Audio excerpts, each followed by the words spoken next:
भाई साहब मैं तो कहता हूँ कि अगर दिवाली वाले दिन अगर क्लैश होता है और इस तरीके के रिजल्ट आते हैं तो हर बारी दिवाली हो, हर फ्राइडे को, और हर बारी क्लैश ही क्लैश हो। सिंघम अगेन बहुत ज्यादा रुझान अगेन, भूल भुलैया 3 बहुत ज्यादा रुझान अगेन। और ऐसा नहीं कि साउथ वाले पीछे हैं, अमरान देखो भाई साहब मजा ही आ जाएगा। आप बोलोगे कि शायद सिंघम और भूल भुलैया 3 से भी बेटर पिक्चर है ये। बगीरा ओके है, मतलब वन टाइम वॉच है। लकी भास्कर भी हिंदी बेल्ट के हिसाब से वन टाइम वॉच जरूर है, लेकिन अच्छे एक्टर्स हैं इसके अंदर। तो हम पहले बात करेंगे लकी भास्कर की, जो कि तेलुगु मूवी है, उसका डे 3 है और साथ साथ में अलग अलग लैंग्वेजेस में भी रिलीज हुई है। कल 6.5 करोड़ किया था, आज भी 6.5 करोड़ किया है। तो 14 करोड़ बढ़ के हो गए 20.5 करोड़ रुपीज, और ओवरऑल जो इसकी कलेक्शन है करीबन करीबन 25 से 26 करोड़ रुपीज के आसपास हो गई है। ये ठीक ठाक कर रहा है। ऑफ लेटली जितने भी दलकर सलमान की मूवीज थी, कोई बहुत ज्यादा सिग्निफिकेंट कलेक्शन नहीं कर पाई थी, लेकिन इसके अंदर उनकी एक्टिंग बहुत अच्छी है। कितनी बड़ी हिट होगी नहीं होगी वो तो देखने वाली बात होगी, क्योंकि हिंदी बेल्ट के अंदर भी थोड़ा सा डिफिकल्टी है कि दो बड़ी मूवीज हैं, उनके बीच में ही स्क्रीन की डिशुम डिशुम है, तो लकी भास्कर को अकोमोडेट करना बड़ा ही डिफिकल्ट है।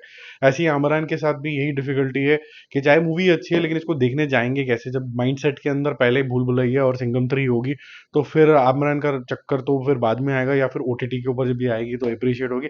अभी तो स्क्रीन भी मिलना और माइंड सेट का भी मिलना दोनों ही डिफिकल्ट है। बट अदरवाइज ये काफी अच्छे तरीके की मूवी बनी है। आप देखोगे तो आप बोलोगे कि जो सोल्जर्स हैं वो आपको कितना ज्यादा सिक्योर रखते हैं, सल्यूट करने का मन करेगा।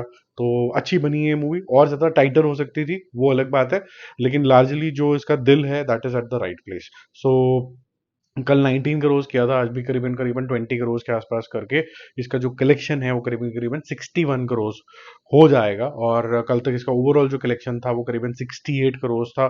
आज ये लगभग लगभग 25 करोड़ पे और ऐड करेगी और 90s मिड 90s तक पहुंच जाएगी, 95-96 करोड़ तक। यानी कि कल तक संडे वाले दिन में ये 100 करोड़ वर्ल्ड वाइड कर चुकी होगी। तो आप समझ सकते हैं कि इसका कितना ज्यादा रुझान है। ये वन ऑफ दोज मूवीज है जहां पर आप ये नहीं कह सकते कि सिर्फ स्टार पावर से चली है। ये वन ऑफ दोज मूवीज भी नहीं है जहां पर बहुत मासी बिहेवियर की वजह से चली है। ये I think it's a good content. तो if you want you can go ahead and watch it, it is also available in Hindi. अब बगीरा की बात करें तो बगीरा हिंदी में रिलीज नहीं हुई है। उन्होंने बोला था कि बहुत बड़ा रुझान आ गया तो मैं इसको हिंदी में रिलीज करेंगे। डे 3 का जो कलेक्शन है वो 3.5 करोड़ है, कल भी 3.5 करोड़ किया था। कन्नड़ा मूवी है ये। 6.5 करोड़ बढ़ के अब 10 करोड़ हो गया। वर्ल्ड वाइड कलेक्शन भी कोई 11 साढ़े 11 करोड़ है, तो इसका मतलब है कि कन्नड़ा क्षेत्र में भी कोई बहुत बड़ा धमाका नहीं हुआ है इसको लेके।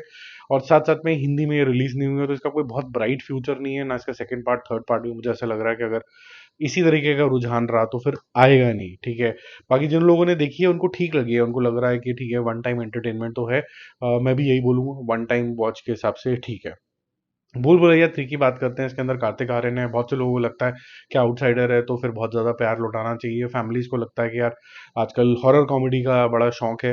एक्चुअली हॉरर का एलिमेंट सिर्फ एक बेवकूफों वाला एलिमेंट हो जाता है इसके अंदर, लार्जली तो सारी कॉमेडी ही होती है। ये कॉमेडी हॉरर है जिसमें हॉरर का एलिमेंट सिर्फ एक क्रीचर की तरह थोड़ा बहुत यूज हो जाता है। इसके अंदर जेन्युइन सुपर नेचुरल वाली बात होती नहीं है इन हॉरर कॉमेडी के अंदर, इसीलिए बच्चों को भी डर नहीं लगता, फैमिलीज को भी डर नहीं लगता, तो लोग आ जाते हैं, कहते हैं चलो जी देखते हैं।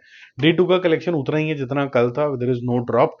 36 करोड़ किया था, आज भी ये 36 करोड़ रुपीज ही करेगी। तो 36 + 36 72 करोड़ रुपीज के आसपास हो गया।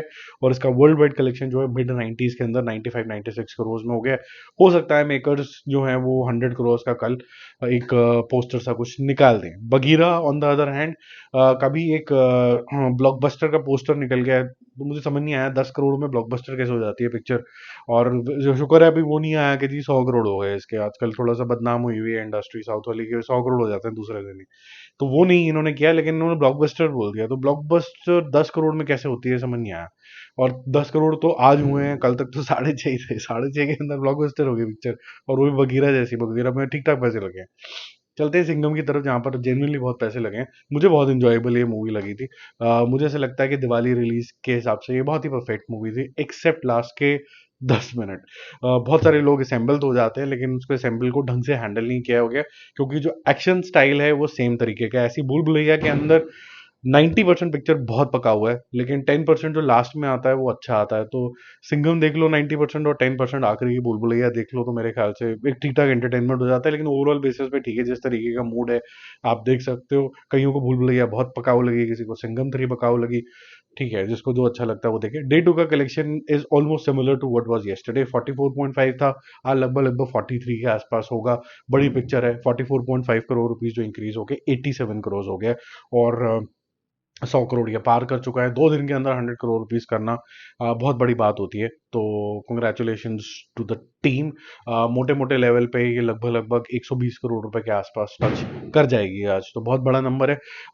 मैं इसका बिजनेस एनालिसिस ऑलरेडी कर चुका हूँ। ये महंगा पिक्चर जरूर है, लेकिन एट द सेम टाइम क्योंकि इसका जो अरेंजमेंट है पीवीआर के साथ है, पीवीआर खुद डिस्ट्रीब्यूटर भी है और खुद एग्जीबिटर भी है, तो एक आपकी जो कुशनिंग होती है कि किस पॉइंट पे ये प्रॉफिटेबल होगी वो ईजी हो जाता है। उसके लिए अंदर मार्जिन रखने की बहुत ज़्यादा ज़रूरत नहीं होती है।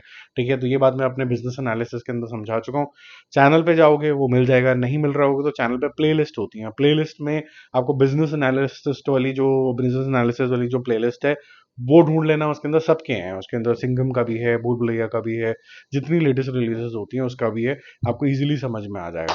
ठीक है, बाकी किसी भी चीज़ को डीमीन मत करो यार, एंजॉय करो। हिंदी सिनेमा में ये पहली बार हुआ है कि 2 पिक्चरें आई हैं, बड़ा बिजनेस कर रही हैं। बस इतना ही बोलो कि जो लोग डीमीन करके सोचते हैं कि दोनों पिक्चर को डीमीन कर दें या फिर किसी और को बड़ा बोल दें, जबरदस्ती के शब्द क्रिंज व्रिंज बोल दें, तो मेरे ख्याल से ये सब बातें ठीक नहीं है। Just enjoy the business is good. जितना ज्यादा पैसा पंप इन होगा उतना ज्यादा आएगा, लेकिन फीडबैक मत रुको, फीडबैक देते रहो। मैं बहुत ज्यादा बड़ा मूवी लवर हूँ और मैं ये मानता हूँ, लेकिन एट द सेम टाइम जब सिंघम का मुझे क्रिटिकल एनालिसिस करना था या फिर भूत भुलैया का क्रिटिकल एनालिसिस किया था, मैंने तारीफ भी करी थी but at the same time feedback भी दिया था, विदाउट ट्रोलिंग दिया था। और मुझे बहुत प्राइड है इसके ऊपर, प्राउड फील करता हूँ मैं इसके ऊपर कि मूवी शूवी के ऊपर हम जबरदस्ती की कोई ट्रोलिंग नहीं करते हैं। और एक यूनिक सा चैनल है ये, और ये ऐसे ही बना रहे, इसीलिए कोई भी गंदे कमेंट करने वाले, जबरदस्ती ट्रोलिंग करने वाले हम हटा ही देते हैं चैनल से, ताकि ये गंद मचे ही ना, नहीं तो रिपल इफेक्ट हो जाता है। Bye bye.